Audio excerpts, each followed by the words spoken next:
La vérité éclatera, la lumière percera l'ombre. Pour ceux qui ont souffert, une nouvelle aube en ombre. Nos voix s'élèvent unies contre l'oubli et le sang. Le temps est venu de briser le silence pesant.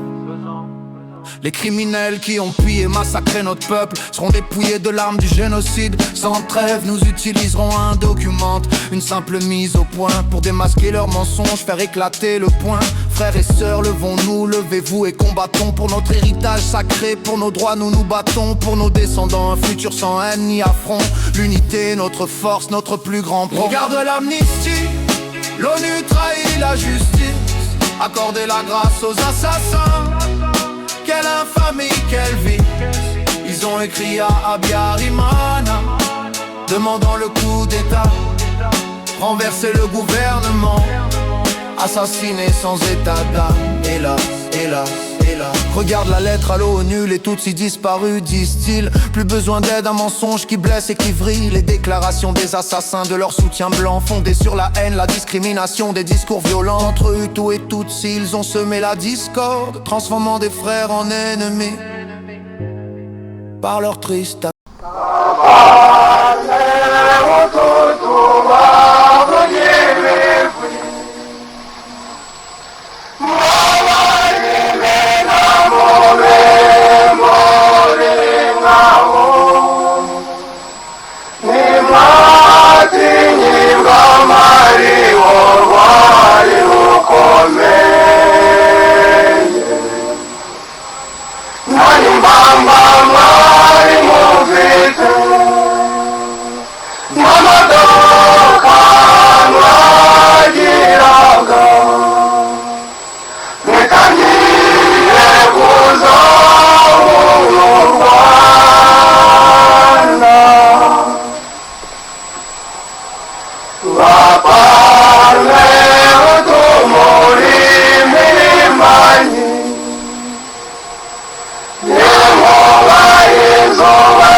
Democracia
twibuke none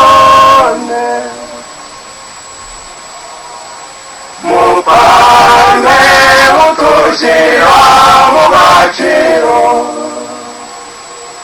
yibukirwa iragira cye twipakuruye n'akazi k'uburetwa kavanze n'ibiboko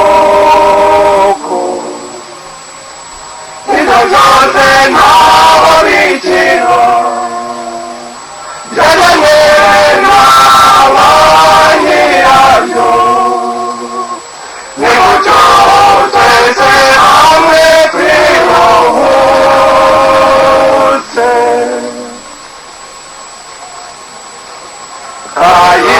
kayibanura gahoro usingizwa watuzaniye ibyiza byinshi by'ingenzi naho mwatangiranye na n'ubu mukiri kumwe ntabwo mwaruriye ubusa dore icyo mwaharaniraga mwakigezeho tubahaye impundu harakabaho perezida Kayibanda harakabaho n'abategetsi bamufasha harakabaho kandi ibihugu by'amacuti harakabaho abaturage harakabaho na leta yabo harakabaho parti Parmehutu. Par leur triste accord. Regarde l'amnistie, l'ONU trahit la justice, accorder la grâce aux assassins. Quelle infamie, quelle vie.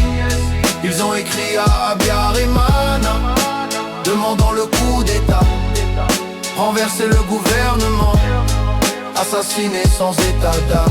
Hélas, hélas. Les monuments commémoratifs du FPR, un triste tableau. Rwandais étrangers enterrés, désignés Tutsis sans mots, comme si aucun Hutu n'y figurait. Une vérité tronquée, effacer l'histoire, c'est la blessure qui nous est infligée. Mais notre mémoire est vive, nos cœurs n'oublient pas.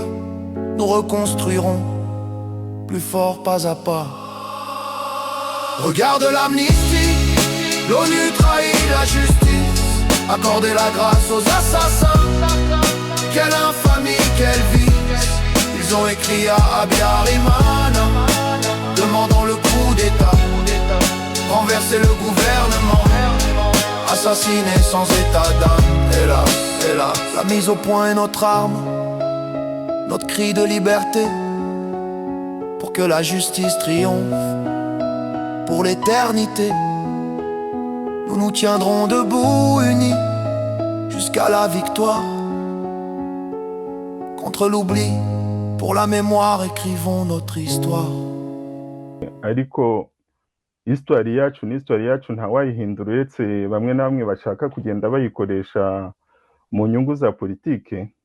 Ibintu byabaye mbere njye nari ntarakavuka na byize nkomeza gukora ubushakashatsi nk'ibyo 59 kuri revolution, ntabwo nakwirirwa mbigusobanuraho cyane kubera ko ntabwo nabivivye, bibaho nk'uko abandi babibayeho. Ikintu nakubwiraho muri makeya nuko habaye referendum hakemezwa ko ingoma y'icyami ivaho hakajyaho repubulika ya mbere.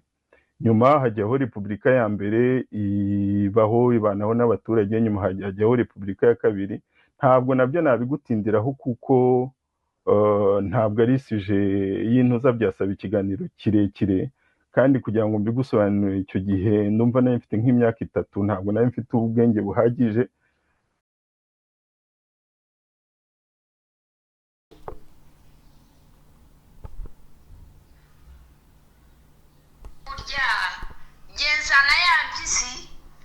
bati nyabura zadorogeye hariya ati naguhebye burya kuvundiriye umwana w'umwana bamahora iki uri bamahora iki ariko menya n'icyo baguhora nta bwenge ufite urarokomba ko ibintu bitarimo ubwenge urasamayanzwa urasamba utagira aho ugana ari umubu utari n'umutwe utari n'umutwe ntawe ugana kuyiruka inyuma y'uwo musaza ngo ni Kagame twe tumwitira n'akanyombya ubone extinguisher ntuzongere kugira ngo wasane imbere y'abanyarwanda ngo kuko uri umuhutu bagwaye kugira ngo ujye umuhera mu nyo ubona utanganye ko wahenewe ntuzongere ku gicu garuka kwasama yazwa uvuga imbere y'abanyarwanda tegereza tega amatwi kandi ndagira ngo wubahirize wari urimo uririmba